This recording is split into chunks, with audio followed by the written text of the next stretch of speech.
Olá, seja bem-vindo a mais um programa IBC TV, essa parceria da Igreja Batista do Cambuí com o Instituto Alvo. Eu quero já lhe pedir, se você ainda não fez isso, aliás, se você não fez isso, eu não sei porquê, está na hora de fazer, inscreva-se no canal, tanto no canal da Igreja Batista do Cambuí, quanto no canal do Instituto Alvo. E ative o sininho para receber as notificações de novos programas.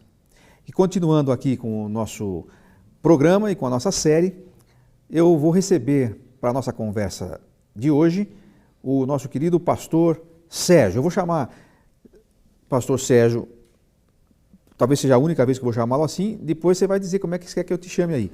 Mas pastor Sérgio Firmino está conosco aqui da Igreja Batista em Monte Cristo, em Campinas. Exato. Então, prazer recebê-lo aqui, pastor. Apresente-se aí para o pessoal que não te conhece, talvez sejam poucos, mas tem muita gente que nos assiste aqui em vários lugares do país e até fora, pela internet. Agora a gente está chegando em vários países aí e talvez alguns não te conheçam ainda. Então se apresente e aí me diga como é que eu te chamo daqui para frente. Marcos, é um prazer enorme estar aqui com vocês, né?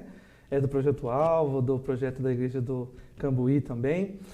Meu nome é Sérgio, mas os meus amigos aqui na região de Campinas, todos me conhecem por Serginho. Fique à vontade para me chamar de Serginho também.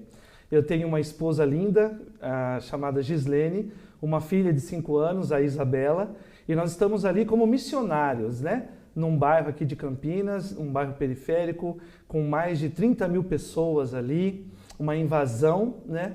Que ao longo dos 20 anos de existência foi sendo regularizada. Então é um bairro com um risco social muito grande e estamos ali realizando algumas coisas para poder levar o evangelho, o amor de Deus a essas pessoas ali dessa região. Então é Missões Urbanas na Veia. Missões Urbanas na Veia.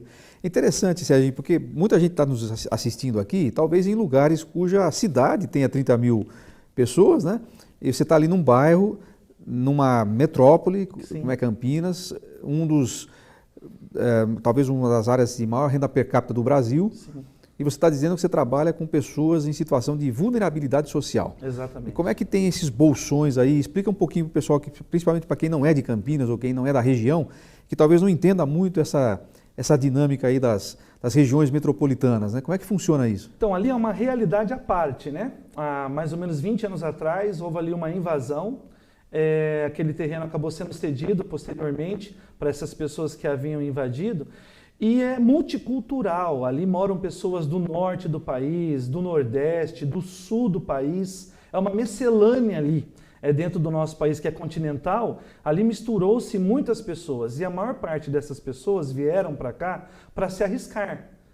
Vieram de uma realidade pior do que onde elas estão agora, para tentar melhorar de vida, tentar progredir, né? E essa é a realidade daquele bairro. É uma confusão de culturas ali dentro, né? É uma coisa à parte da cidade de Campinas. É impressionante. Nós temos lá aproximadamente 30 mil pessoas morando naquela região. E a minoria dessas 30 mil pessoas são de campineiros. O pessoal vem de outros estados? Migraram de outros estados para cá, em busca da sorte, né, de realizar sonhos e cuidar das famílias. Então isso é uma coisa que ainda acontece, embora essa invasão começou há quanto tempo? Uns 20 anos atrás, aproximadamente. Mas isso ainda acontece? Ainda está chegando gente? Muito. Ou diminuiu um pouco? Vem muitas pessoas de lá, ao mesmo tempo que também vão embora. Então ali a rotatividade é muito grande. A pessoa vem, fica na casa de algum parente, aí acaba não dando certo o que planejou, volta para a sua cidade natal. E é assim que a coisa vai acontecendo lá. Agora, hoje, como é que é a estrutura do lugar? Tem a infraestrutura, por exemplo, água, esgoto, asfaltos, já tem? Ou... Sim. A maioria das ruas lá estão asfaltadas, né? O poder público atuou ali durante esse tempo. Ali no início eram só barracos, né? Hoje a grande maioria das casas são de alvenaria. Há um lado do bairro ainda muito carente, ali conhecido como a Gleba. Porque o Monte Cristo, que é o bairro onde fica a igreja, ele está dentro de uma região maior, né? Que é a região compreendida pelo nome de Parque Osiel, que engloba a Gleba B, o Monte Cristo e um canto também chamado Parque Osiel. E a Gleba ainda é um pouco mais desestruturada. Há esgoto a céu aberto, há barracos de tábua ainda. Então ali mas melhorou muito. De quando começou, os barracos colocados lá de maneira forçada, né? Não havia sido cedido ainda. Então, esgoto a céu aberto, era muito precário. Era uma invasão, inclusive, foi considerada na época, eu não sei se ainda é, a maior invasão da América Latina. Muita gente foi morar lá. Dentro de Campinas, a maior invasão, a maior invasão da América Latina. Sim. E como é que você foi parar lá, Serginho?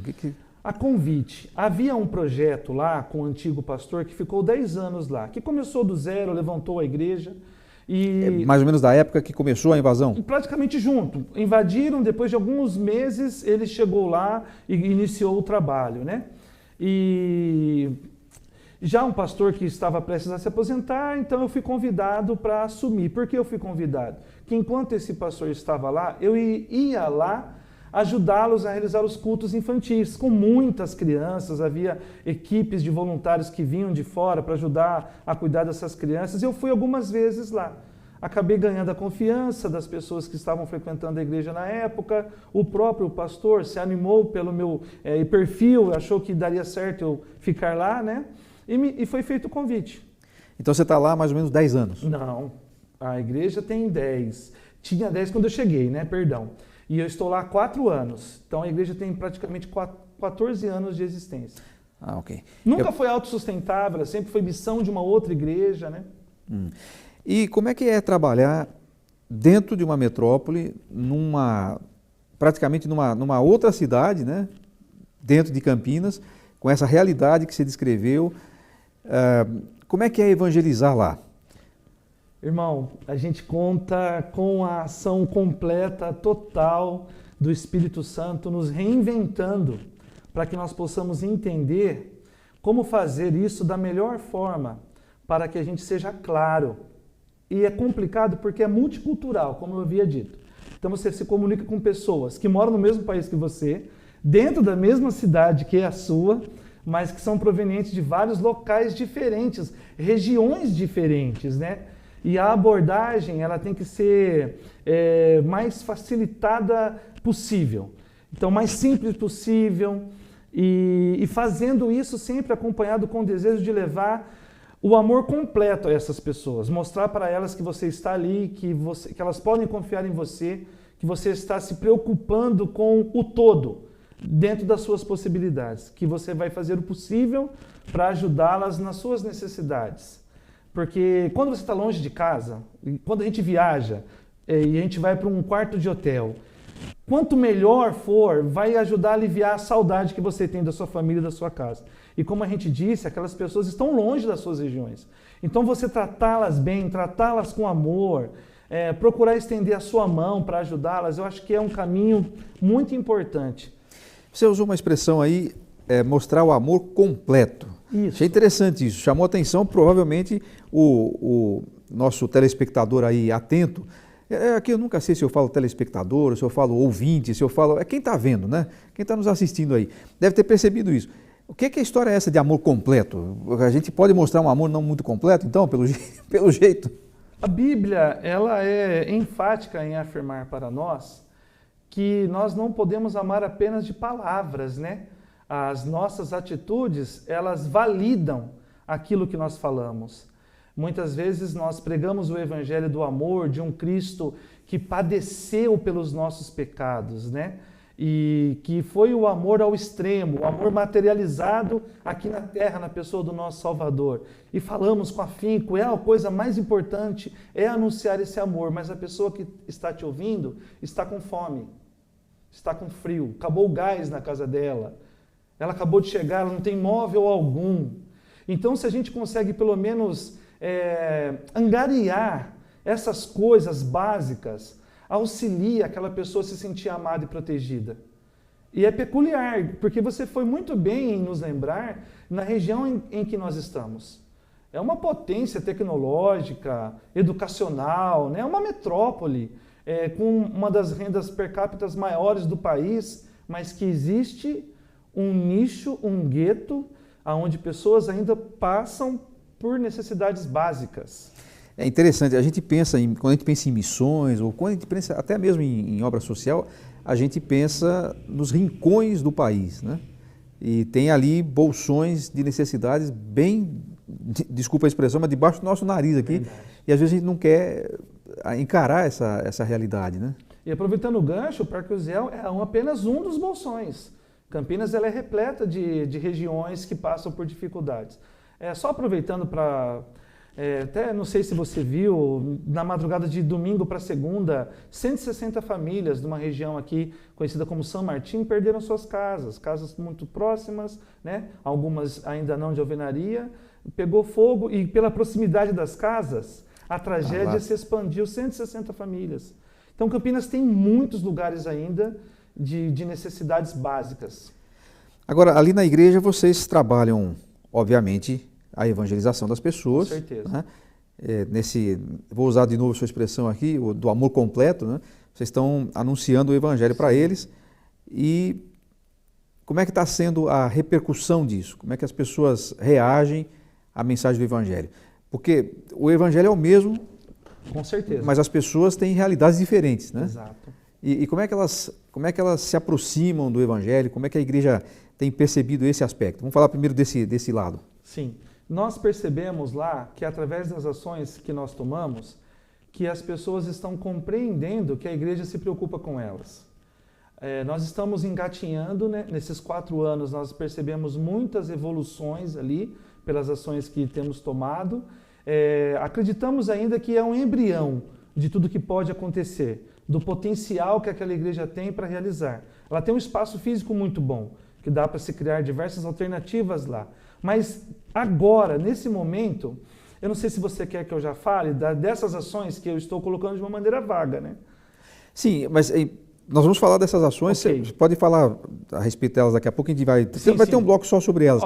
Mas em termos do que a gente chama de ministério, como se as outras coisas não fossem ministério, né? Mas em termos da estrutura, a igreja hoje é uma igreja independente já? Ela ainda está ligada? Não é. Porque assim, tinham 9 pessoas frequentando aquela igreja quando nós assumimos ali o ministério pastoral. E a gente tem ali galgado, né, devagar, com bastante luta, porque o evangelho que é ensinado na nossa igreja é o evangelho do arrependimento, que você se reconhece pecador, necessitado da graça de Jesus. Não o evangelho da Bíblia, então. Não é o evangelho sensacionalista que vai prometer para você que você vai galgar posições sociais, que se você vier para a nossa igreja, a sua vida vai melhorar financeiramente. Não que não seja uma realidade mediante o seu esforço e a vontade de Deus. Sabemos que Deus abençoa todos aqueles que são fiéis à sua palavra, mas não nessa barganha, né? Vem para cá que aqui você vai receber a bênção. Não, a bênção é a salvação, é a sua transformação de vida. E em lugares periféricos, aparentemente há uma certa resistência para esse evangelho bíblico de conversão, de arrependimento. Então a gente trabalha na expectativa de atingir resultados de forma mais lenta do que algumas outras sugestões lá, né, de como fazer o trabalho evangélico e pregar. Quer dizer, a proposta é ter ali uma igreja bíblica, exatamente, fundamentada no evangelho bíblico, e isso leva mais tempo. Eu creio. A gente é muito feliz, a gente já viu pessoas lá se convertendo e mudando, pela alta rotatividade do lugar também. Às vezes nós estamos ali caminhando com pessoas que são piedosas, estão tendo a vida transformada, mas pela necessidade voltam para suas cidades. Quer dizer, vocês fazem missões nacionais sem sair de Campinas. É legal. O Brasil todo chegando Gostei. Ali, vocês evangelizam, o pessoal volta. Sim, né? O Brasil está vindo a nós. Interessante. Já tem ali alguma liderança, ministério se formando? Como é que está esse processo? Sim, graças a Deus nós temos pessoas lá que estão se comprometendo, né, e sendo treinadas, porque não houve ali a intencionalidade de prepará-las, né, para que elas assumissem uma responsabilidade de gerenciar a igreja, ajudar o pastor. Mas é um trabalho ainda no começo, irmão Marcos. Eu tenho muita esperança, porque tudo que eu projeto sempre para o futuro. Quero capacitar, quero ajudar, mas eu sei que esses frutos virão. Porque a realidade era muito dura, né? Sem recurso algum, pouquíssimas pessoas. E a gente caminhou e já viu coisas acontecendo que nos demonstram que Deus está conosco e está nos ajudando, e nós vamos chegar lá. Dentro desse aspecto de ter alguém caminhando junto, né? Vocês têm uma parceria com a Igreja Batista do Cambuí. Importantíssima. Como é que funciona isso? Assim, A Igreja Batista do Cambuí, ela compõe a maior parte dos meus rendimentos, né, do sustento da minha família. Isso traz paz para que a gente possa empenhar um tempo maior ali na comunidade. Que quando eu assumi o pastoreado dessa igreja, eu tinha 2 trabalhos. O sustento da minha família, minha esposa trabalha, e eu também trabalhava em 2 empregos. Sempre ficava muito concorrido para dar conta de toda a necessidade de um trabalho que estava praticamente zerado de todos os ministérios, né? E aí o Elias me chamou, me deu a oportunidade de apresentar o projeto para ele e levou para a igreja concordou, eles me adotaram e isso tem viabilizado grande parte do meu trabalho lá. E tem um outro parceiro também que me ajuda nessa área. E a Igreja Batista do Cambuí, além de compor grande parte do meu salário, ela atua de maneira missionária junto comigo lá. Já foram diversas ações feitas lá no Parque Uziel, no Jardim Monte Cristo, com o apoio da igreja, dos irmãos da Igreja Batista do Cambuí, indo até aquela realidade e atuando com cortes de cabelo, embelezamento das mulheres, coisas maravilhosas já aconteceram lá com o apoio daqui. Então você tem um apoio pessoal ou familiar, digamos assim, e também um apoio para as ações que são feitas. Sim. Isso é interessante porque muita gente que nos ouve, às vezes não tem muita ideia de como é que uma igreja pode ser efetivamente missionária, né? Às vezes, a gente estava conversando isso um pouquinho antes de começar o programa, às vezes a gente tem aquela ideia de terceirizar missões, né? Manda lá um cheque, agora não se faz mais cheque, né? Manda lá, faz lá a transferência, que é legal e tal, mas quando você tem esse envolvimento que vai além disso, o missionário recebe isso de uma forma que é muito mais do que o dinheiro, né? Ah, com certeza, o apoio, né? Porque você se sente isolado, porque é um canto da cidade que os seus amigos não querem ir lá congregar com você. Tem um receio, né?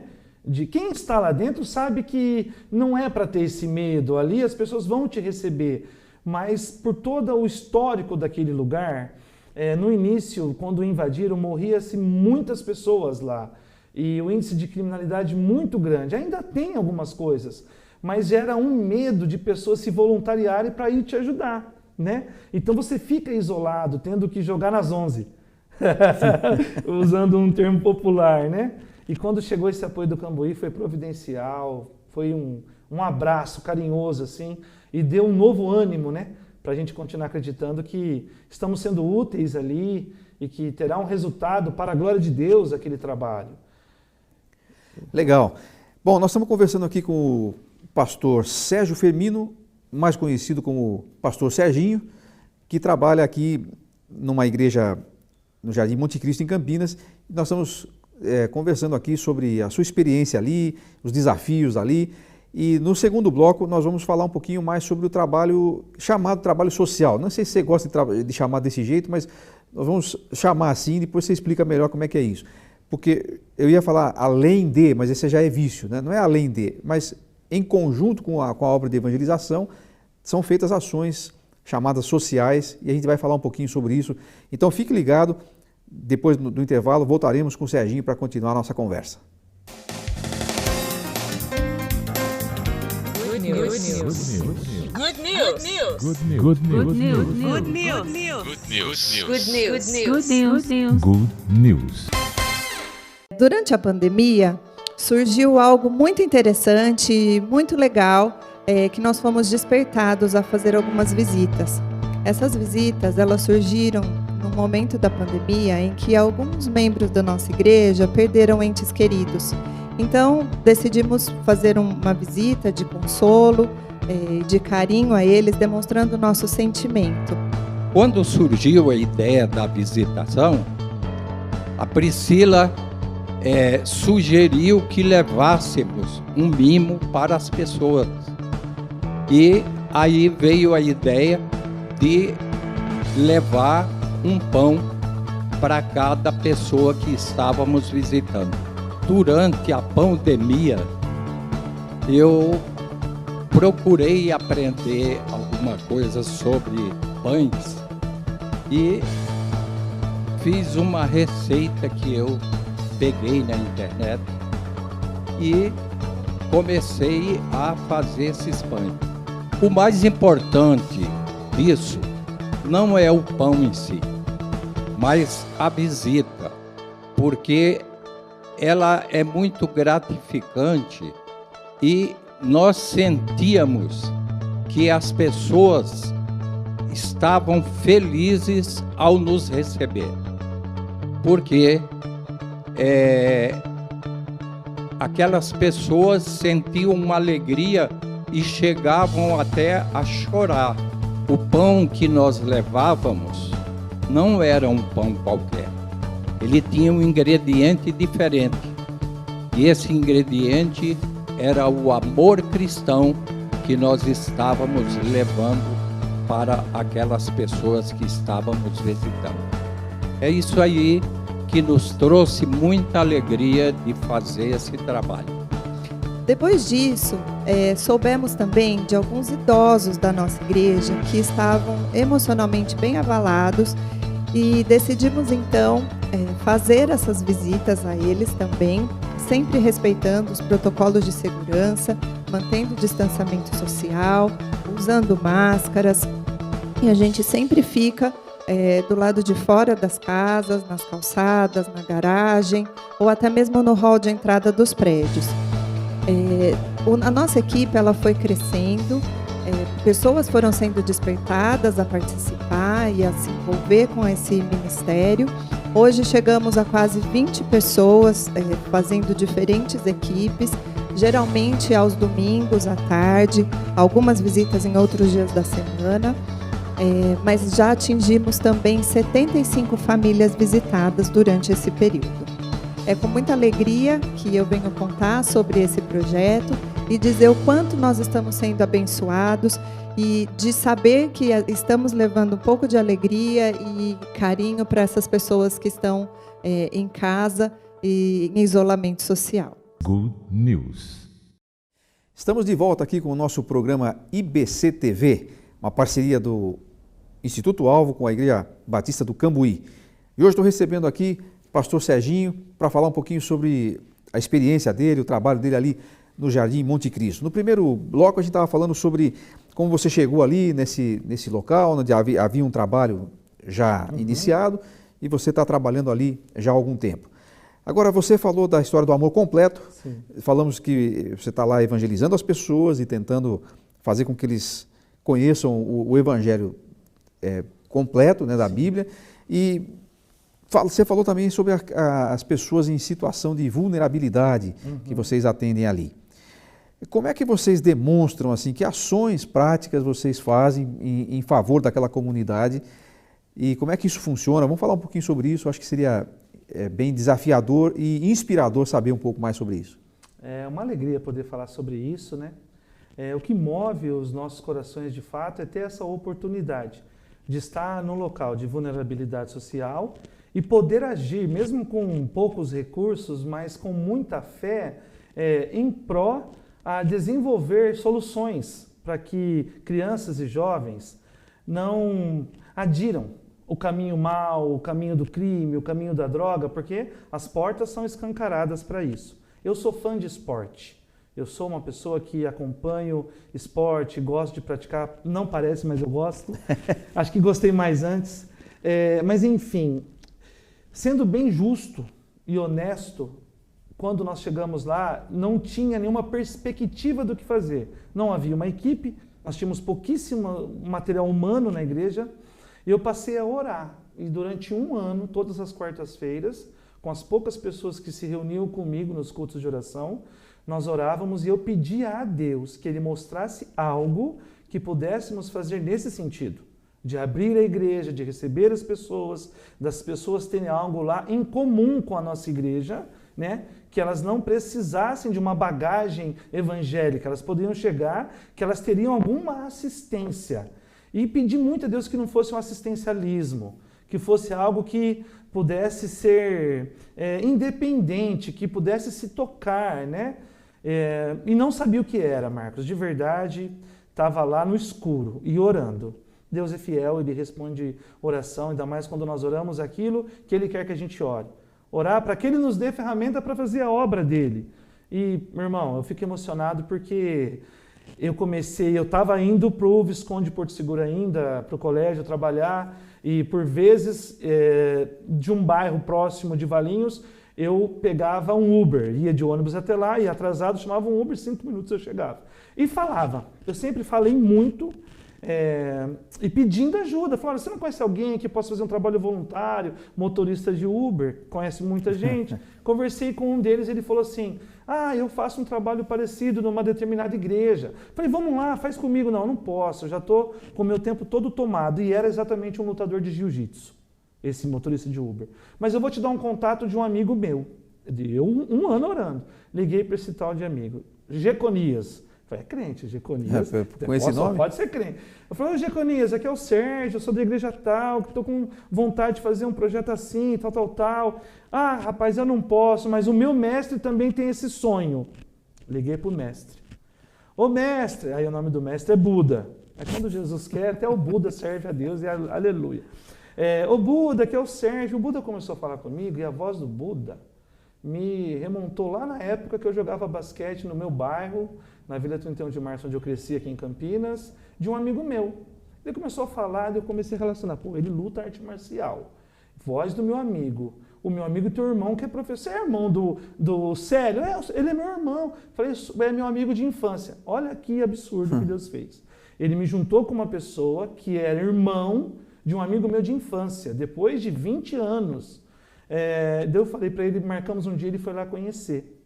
Só que durante esse 1 ano que eu estava orando, 6 meses antes de conhecer o mestre Manuel, vulgo Buda, eu entrei em contato com um grande amigo dentro do ciclo evangélico, o Rodolfo Seifer, e compactuei com ele, falei, olha, compartilhei, falei, eu tenho sonhos para essa igreja, estou no comecinho aqui, acabei de chegar, e o que você quer fazer? Eu falei, olha, o espaço aqui é muito bom, dá para fazer várias coisas aqui, colocar umas mesas, curso profissionalizante, ou ter alguma arte marcial, porque é bem arejado, um espaço bem bacana.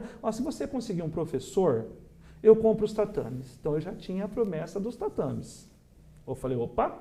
Aí, como eu já tinha a promessa do tatame, eu comecei a trabalhar mais firme na ideia da arte marcial.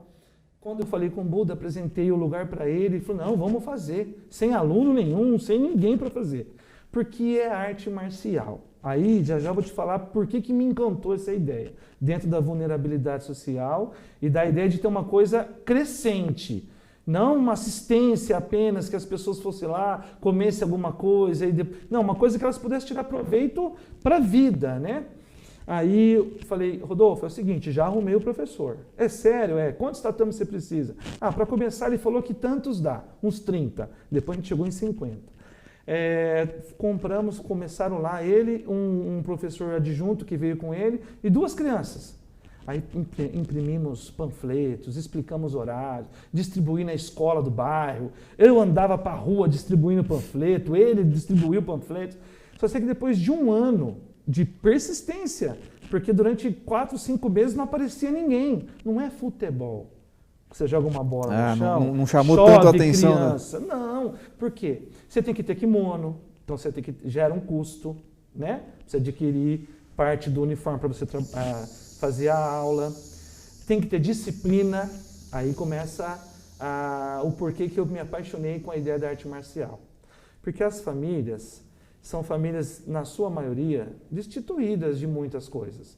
Há pais e mães que morreram, criados por vós, há pais e mães que estão presos. Então a realidade é muito dura ali. E a gente sabe que da educação de uma criança, a disciplina é peça fundamental. Não a disciplina de correção, mas de ensinar que você tem que ter uma rotina, que você precisa... limites, Isso, limite, se preparar para o futuro, superar obstáculos, não se render à realidade. Você tem condições de superar. E a luta faz tudo isso, meu irmão. Eu nunca lutei. Mas de ver eles ensinando lá, e é mágico porque nós sempre falamos do Evangelho durante um tempo que antecede ou sucede o momento da luta. Tem o tempo para pregar o Evangelho. Mas onde é que o pessoal faz as aulas? Dentro do local que é o culto. Dentro do salão de culto. No templo. Nós temos cadeiras plásticas, não são bancos. Isso nos ajuda muito. Dá um conselho para as igrejas. Venda os bancos, comprem cadeira. Compre cadeira.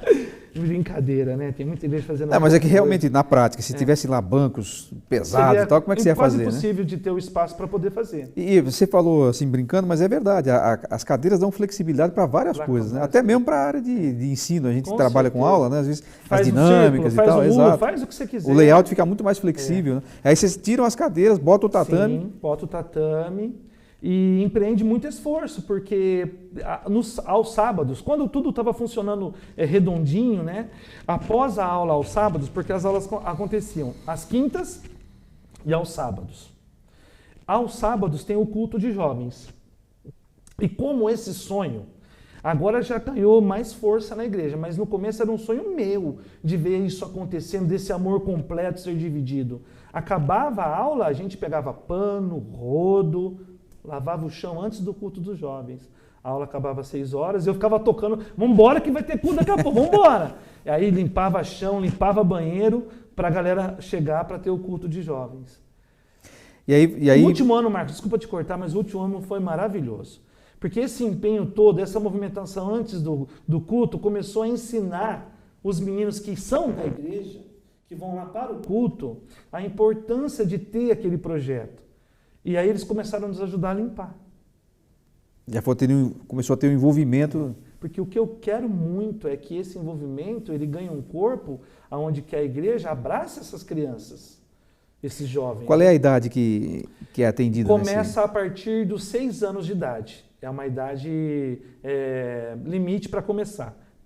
Só a partir de 6 anos. E aí tem adultos fazendo.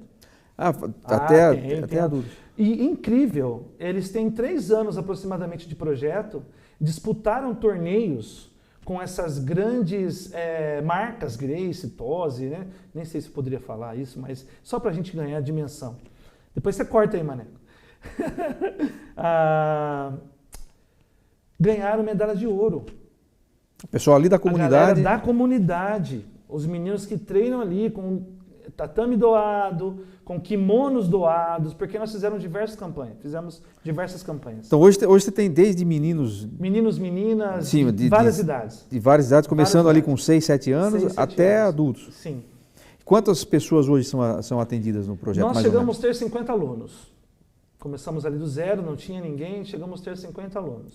E até hoje continua sendo aquele professor que começou lá que... Sim, de maneira voluntária, é uma pessoa adorável, ele tem uma equipe que ele já treinava fora daquele local, e essa equipe abraçou o projeto também. Eles se beneficiam porque eles têm um local para treinar, mas o benefício que eles trazem é muito maior do que eles recebem. E o que mais, além disso... vocês fazem lá? Dentro dessa parceria com a Igreja Batista do Cambuí, surgiu no coração de 2 irmãs aqui o desejo de colocar um projeto de artesanato. Mas foi muito legal. Já temos aproximadamente umas 20 alunas fazendo ali o artesanato, que é uma coisa que pode trazer até um retorno financeiro para quem participa.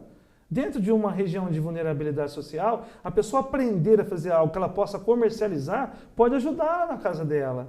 Sim, quer dizer, não é simplesmente um aspecto terapêutico, não, né? Tem até uma possibilidade de geração de renda também.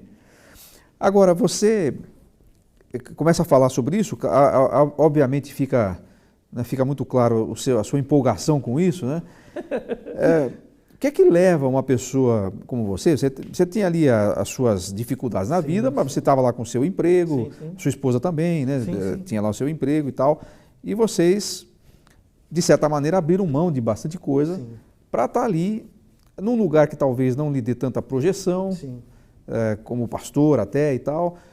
Possivelmente, e até é lamentável que seja assim, mas o fato é que talvez a própria igreja não tenha um olhar para situações assim. O que é que te fez ir para lá? Tudo bem, você fala, eu já conhecia, mas você não precisava ter ficado lá, poderia ter ido para outro lugar. Sim, Deus. É um chamado. Ele falou, olha, eu quero você aqui. E eu fiquei.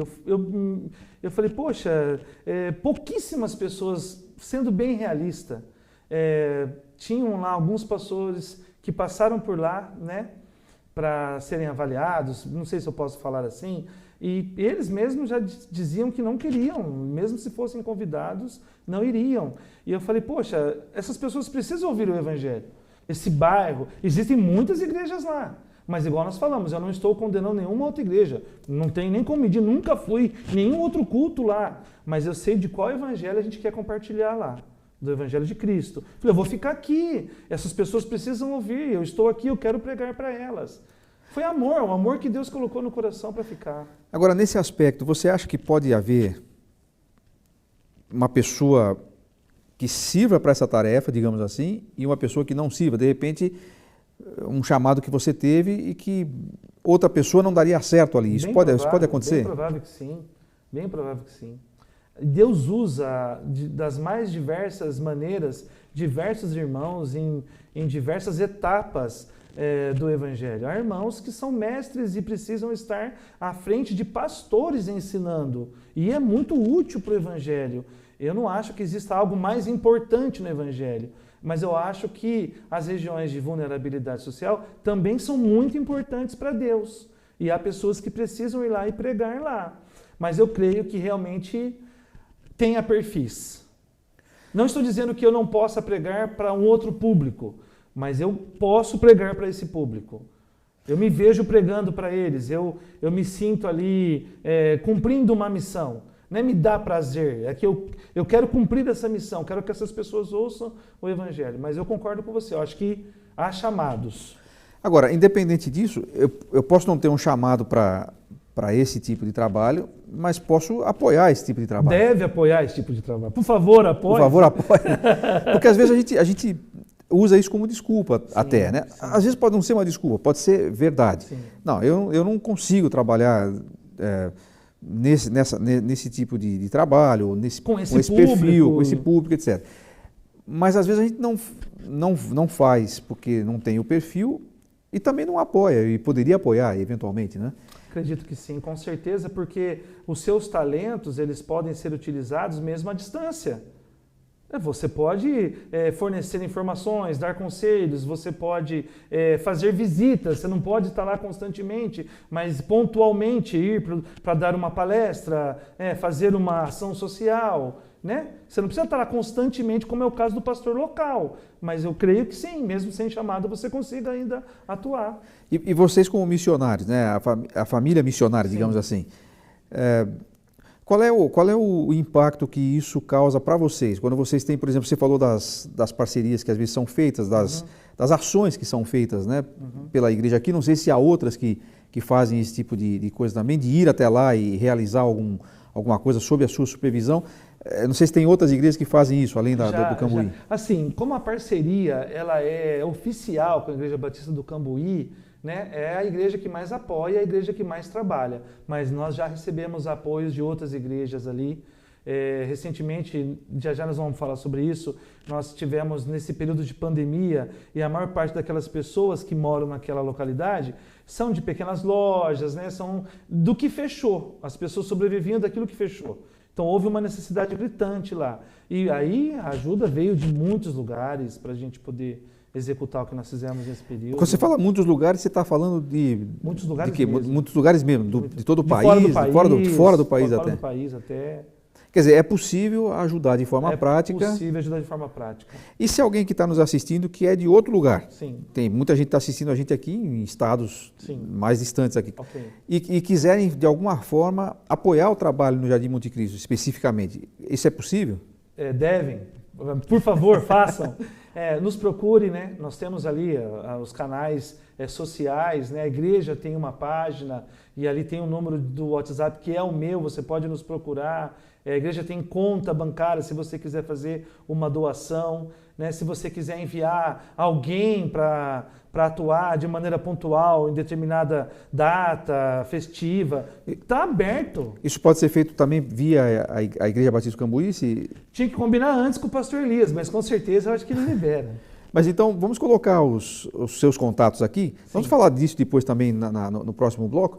Mas é que, de repente, a pessoa está assistindo aqui e a gente não faz isso com essa intenção, okay, de tocar pessoas ou de pedir nada. Mas é que, às vezes, Deus conduz as coisas. Sim, sim. E uma pessoa que está nos assistindo agora fala, não, mas eu queria conhecer mais sobre esse trabalho e tal. Vocês têm um site? Tem página no Facebook? Tem a página da Igreja Batista Monte Cristo no Facebook, né? E os contatos são os meus contatos, né? pessoais, pode falar comigo direto. Muito bom.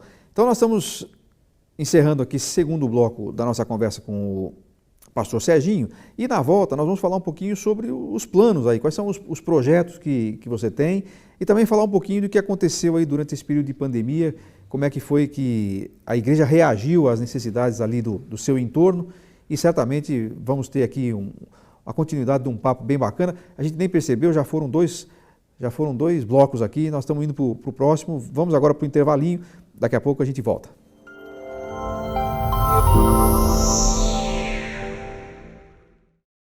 O Instituto Alvo é um ministério interdenominacional, com foco na formação ministerial e pessoal. Nós auxiliamos pessoas e igrejas a identificarem seus dons e talentos e a aprenderem a usá-los de forma eficiente para o seu crescimento. Nossa visão é desenvolver pessoas integralmente, porque a gente acredita que a vida é uma só, ela tem uma integralidade. No Alvo, a gente não divide a vida em material e espiritual, porque para um cristão é tudo uma coisa só. Por isso desenvolvemos um currículo variado e prático para ajudar você a encontrar seu lugar no corpo de Cristo, como também na vida profissional e na sociedade.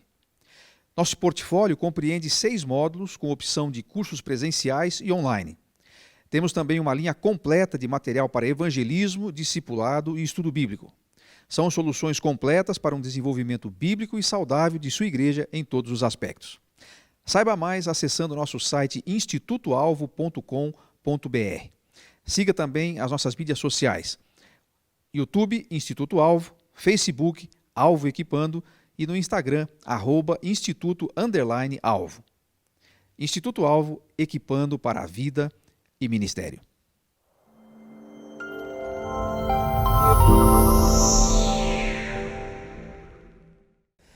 Estamos de volta para o último bloco do nosso programa IBC TV de hoje. E aí, você já se inscreveu no canal da Igreja Batista do Cambuí no YouTube e também no canal do Instituto Alvo? Tem que fazer isso. Inscreva-se lá, ative o sininho para receber as notificações dos próximos programas que a gente está produzindo aqui para você. Muito obrigado para você que já está inscrito. Compartilhe, curta o vídeo, isso é importante porque o algoritmo nos faça chegar a mais pessoas e assim possamos abençoar mais pessoas, além daquelas que já estão recebendo aí esse conteúdo. Nós estamos aqui continuando a nossa conversa com o pastor Serginho e eu queria lhe perguntar sobre o futuro, o que é que você tem aí em mente, mas antes de falar sobre o futuro, tem mais uma coisa que eu estou curioso para saber aqui. Durante o período da pandemia, você até citou isso no bloco anterior, houve aí, talvez aí ficou mais claro, né? Sim. Algumas das necessidades elementares ali do pessoal do bairro onde você trabalha. O que é que vocês fizeram? Como é que a igreja respondeu a isso naquele contexto? Nós fomos instigados, né? Provocados por uma situação que começou aqui na Igreja Batista do Cambuí. 2 irmãs que estão à frente do artesanato lá na nossa igreja, elas começaram a trocar máscaras de pano por alimentos para doar para os moradores de lá que elas conheciam, que faziam parte do artesanato. Elas produziam as máscaras E trocavam por alimento. Quem são essas irmãs? A Inajar e a Lidiane. Um abraço para elas, parabéns pela iniciativa. Exatamente. E eu fui provocado porque até então eu estava orando, que era o começo da pandemia ainda, falei, nossa, a gente vai precisar fazer alguma coisa, mas o que fazer? E nem sabia que elas já estavam produzindo essas máscaras. Quando a informação chegou em mim, eu nem pude socorrer no dia que elas pediram, né? Que eu estava lá em Hortolândia, uma cidade vizinha aqui, de Campinas, da minha casa, e naquele momento eu não pude. Aquilo me incomodou de não poder ir. Eu falei, Lid, vamos tentar organizar isso, vamos tentar acumular o maior número de alimento possível. A gente faz uma lista de quem está precisando, a gente leva num dia e entrega isso, tal, fica mais fácil para a gente poder entregar. Tinha dificuldade, inclusive, das restrições, lá não estava podendo sair e tal. E se começasse a entrar muito alimento, como é que vão manipular tudo isso? De qual forma? Porque estava lá no começo. Usa máscara, não usa máscara, tudo muito incerto. Daí eu comecei a orar, falei, Deus, como a gente pode potencializar isso, né? E existe um projeto musical aqui de Campinas, do meu parceiro, do Rodolfo, do Palavra Encanto, ele faz algumas lives. Eu falei, Rodolfo, a gente não pode anunciar na sua live aí não, que a gente está fazendo agregação de valores para comprar cesta básica? Que aí eu já pensei, não vamos manipular alimento. Vamos pedir dinheiro e a gente compra já o produto embalado. Aí não vai ter manuseio, o risco de contaminação diminui muito. Falei, não, vamos anunciar. Ele começou a anunciar na live, a gente já entrou em contato aqui com a igreja, falei com as meninas, não troquem mais por alimentos, cobrem o valor das máscaras, porque vai ser mais fácil e a gente vai conseguir abençoar mais pessoas se a gente comprar a cesta pronta. Sonhamos com 100 cestas. Então eles começaram a produzir as máscaras e vender aí. Isso, e aí já com a captação de recursos pelas lives da música, né? Uhum.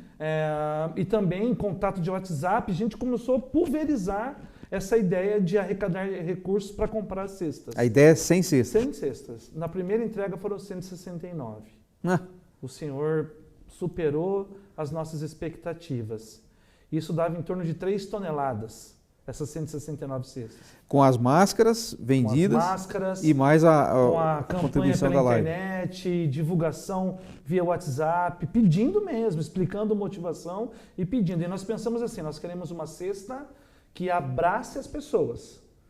Nós não queremos doar muitas cestas, mas nós queremos que essa cesta seja um carinho, que vá um produto de limpeza, que vá produto de higiene, né? Que vá uma quantidade que dê para a pessoa passar um mês, uma família, a gente pensou assim, uma família de 4 pessoas, uma cesta que dê para uma família de 4 pessoas passar um mês, ou pelo menos quase isso, para ela se sentir abraçada, porque ela já está constrangida pela necessidade. A gente não queria que ela percebesse uma esmola, a gente queria que ela percebesse um abraço, é um ato de Deus para a vida dela. E a gente mandou a mensagem bíblica, Deus que mandou entregar essa cesta para você. E sem a intenção de barganhar. Depois eu vou trazer essa pessoa para a igreja. Vocês não fazem isso só para quem está frequentando a igreja, Imagina, vocês fazem isso para quem está precisando. Sabe quem indicou? A nossa percepção foi assim. Vamos pedir para que os irmãos da igreja indiquem as pessoas que precisam, porque são pessoas próximas a eles. Eles conhecem a realidade e ali. de repente um dia surge uma oportunidade para anunciar o evangelho para eles na casa deles, né? Quer dizer, só para deixar isso Sim. claro, as questões de cesta básica, etc., de certa maneira são desvinculadas da anunciação do evangelho. Desvinculado no sentido assim, não está ligado uma coisa a outra. Você vem na igreja, não assiste o culto, aí você recebe... Não, até porque exatamente. nem culto estava tendo, né? Não estava tendo culto. A igreja ela se propôs a ter uma ação humanitária. É uma necessidade, é o ato do amor completo. Eu estou sentindo aqui a necessidade desse bairro onde eu estou inserido e eu quero fazer alguma coisa por eles. E deixa o amor falar, né? Sem a barganha. Não, vem, se você vier no culto, eu te dou a cesta. Sem entrar aí na questão em si, porque essa é uma questão que talvez fosse um tanto polêmica, Sim. mas isso é que a gente poderia chamar de evangelho integral. Sim. Você está fazendo o bem, porque Sim. é sua função como Sim. cristão fazer o bem, Sim. e não está deixando de anunciar o evangelho sem o qual ele não tem uma transformação e a vida eterna. E sem se preocupar com o resultado. É a atitude que Deus me cobra. Eu sou um cristão. Eu sou servo daquele que amou. E amou de maneira concreta e de muitas maneiras. A Bíblia nos mostra Jesus curando, Jesus alimentando, né? E com o foco principal da glória de Deus. É meu dever amar.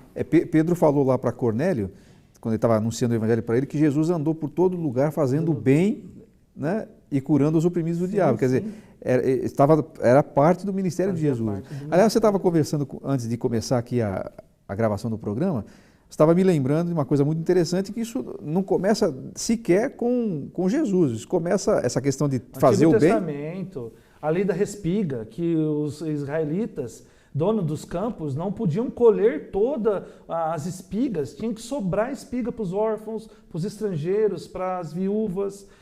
Ô Marcos, a gente não falou, e eu quero falar bem pouco disso, que eu quero voltar a falar do projeto, que a gente fez uma coisa muito legal lá na época da pandemia.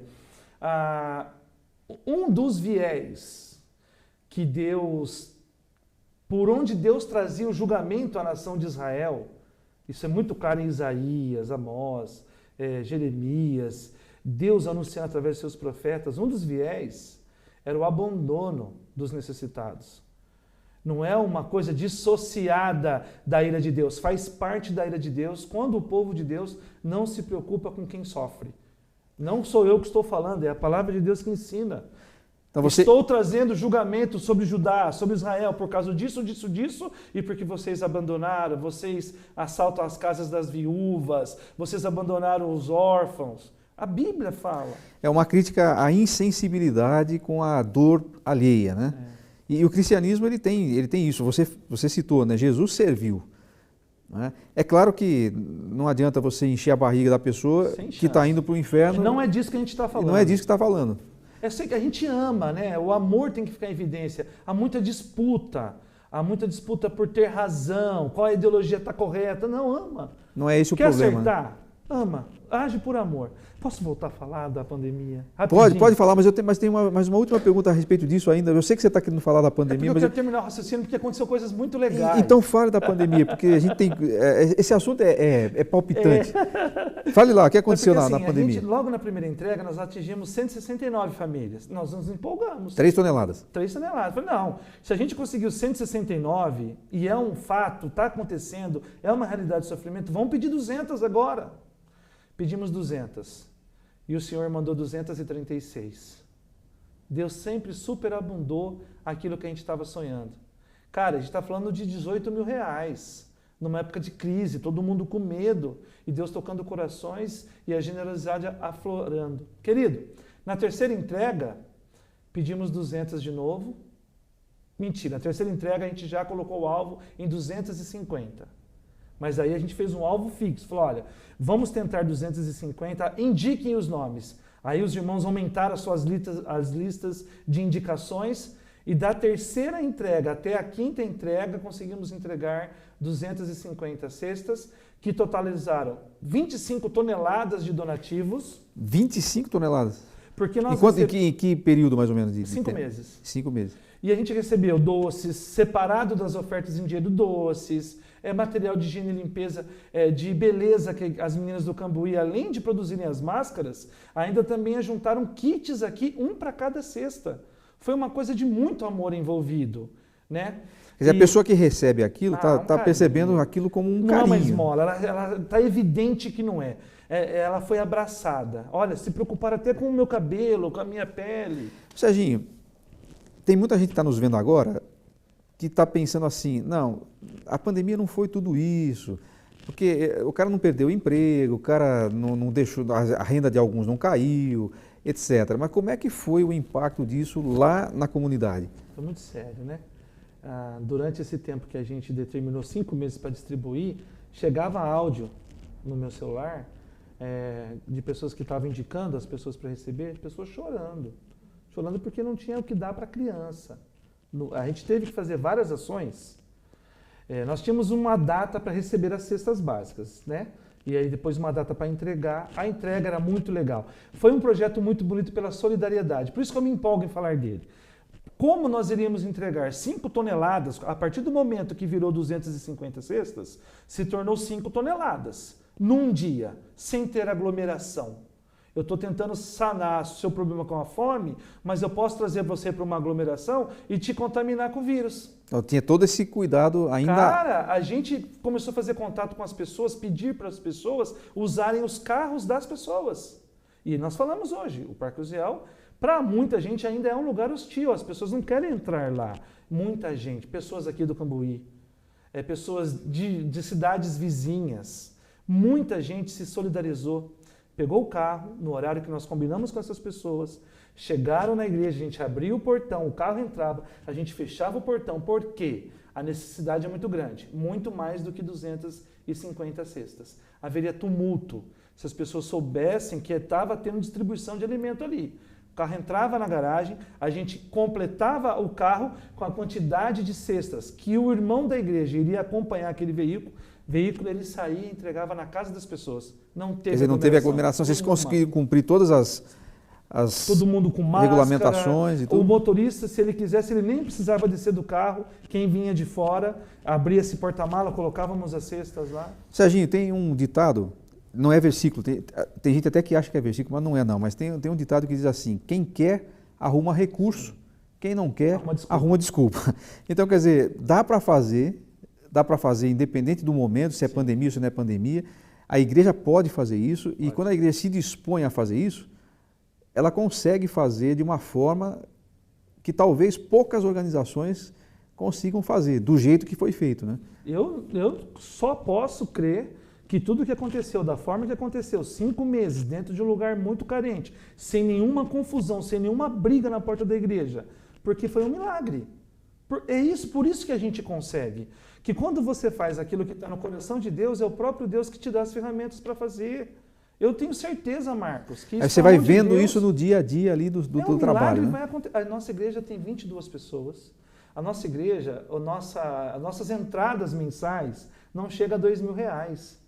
E a gente distribuiu 25 toneladas de como uma alimento. comunidade de 25 pessoas vai distribuir 25 toneladas se não for um milagre. Muita Né? gente ajudou, foi um esforço muito grande de muitas pessoas, porque Deus tocou o coração. Pessoas que nem são crentes, as pessoas sentiram compaixão.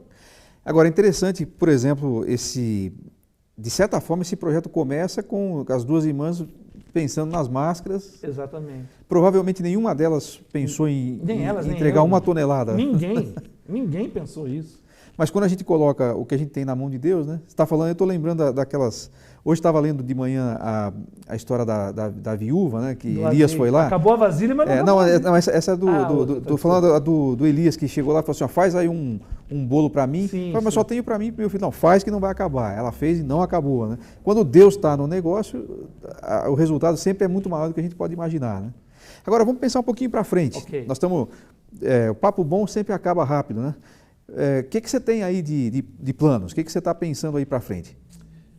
Um desejo muito grande, sem ter condições nenhuma de fazer, mas procurando aprender, indo buscar informações até em instituições que trabalham com isso, como nós poderíamos agregar àquilo que já fazemos na igreja.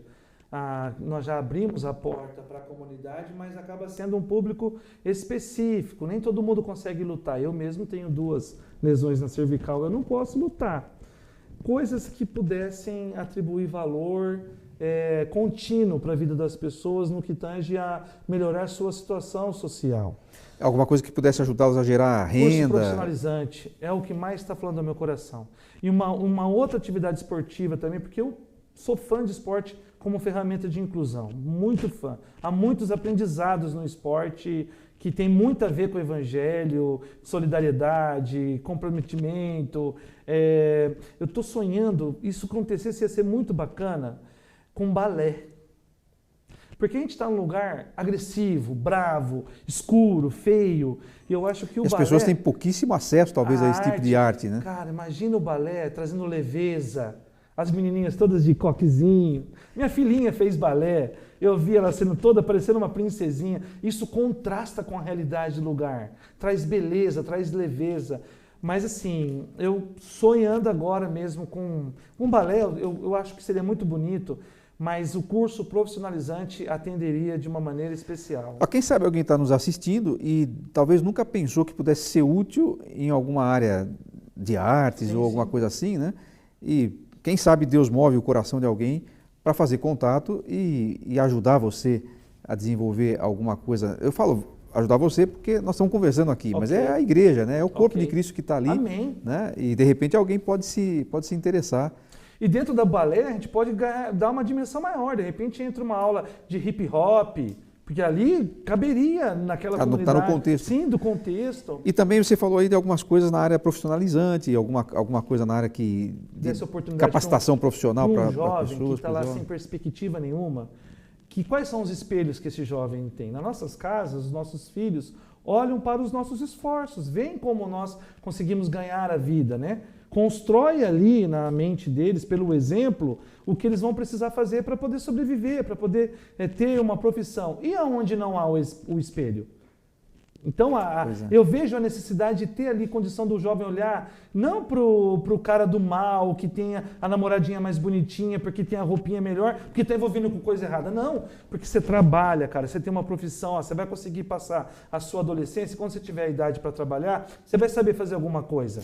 Você tem um referencial positivo, um modelo para a vida, né? Sim. Bom, nossa conversa está muito boa. Gostaria que a gente tivesse muito mais tempo, isso talvez até possa se repetir. Mas uma última pergunta mais de caráter pessoal. Você tem algum tipo de orientação, de mentoria, alguém que te acompanha?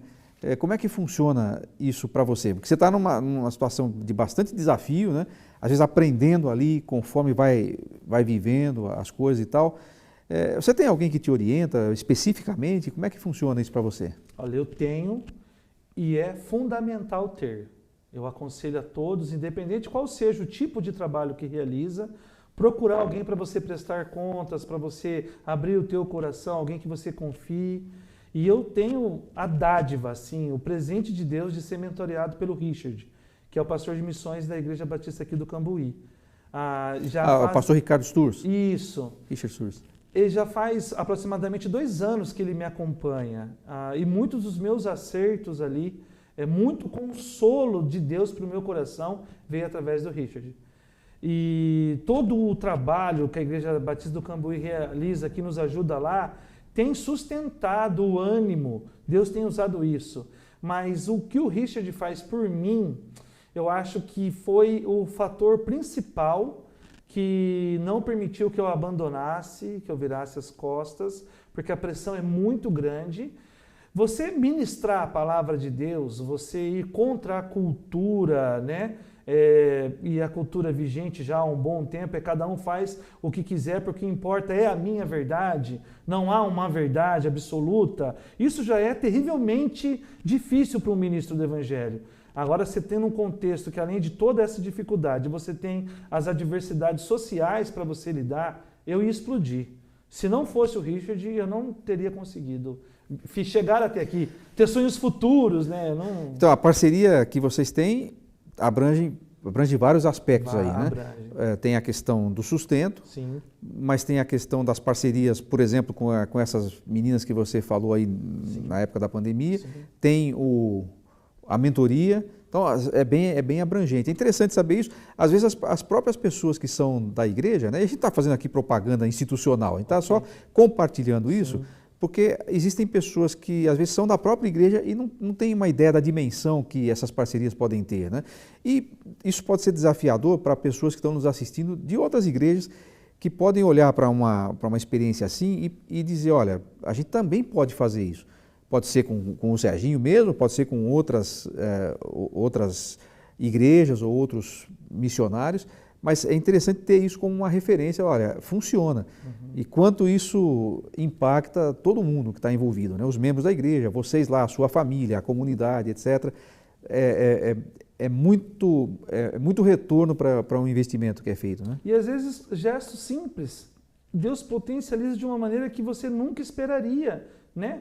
E aconselho mesmo, e me veio aqui à memória, enquanto falávamos sobre os desafios e da importância do mentoreamento, a quantidade de pastores que se suicidaram nos últimos anos. Pois é. Guardar para você a pressão é muito difícil. E o incentivo que as igrejas realmente façam nas suas localidades. Porque tem muita gente sofrendo das mais variadas maneiras.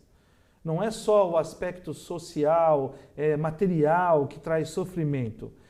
Tem muita gente, muita localidade precisando de um abraço, de abrir a porta para ter lá um conselho.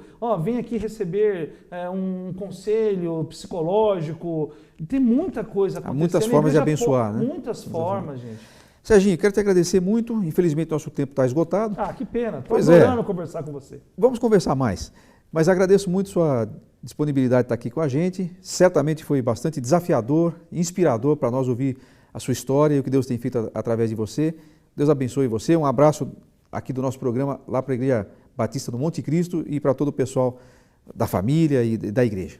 Eu quero agradecer a oportunidade, é muito rico para mim esse tempo de expor aqui o que a gente realiza lá e poder ter a chance de influenciar outras igrejas para fazer outras coisas também. E falar de Jesus, do amor de Jesus, é o que traz o fôlego para a gente continuar vivendo, né? Obrigado, Marcos. Eu que agradeço também a você que ficou até o final desse programa. Se você quiser assistir aos demais, vai lá na playlist e veja os outros programas IBC TV. E se você ainda não fez isso, inscreva-se no canal, tanto da Igreja Batista do Cambuí, como também do Instituto Alvo. E a gente vai ficando por aqui. Até o próximo programa. Tchau.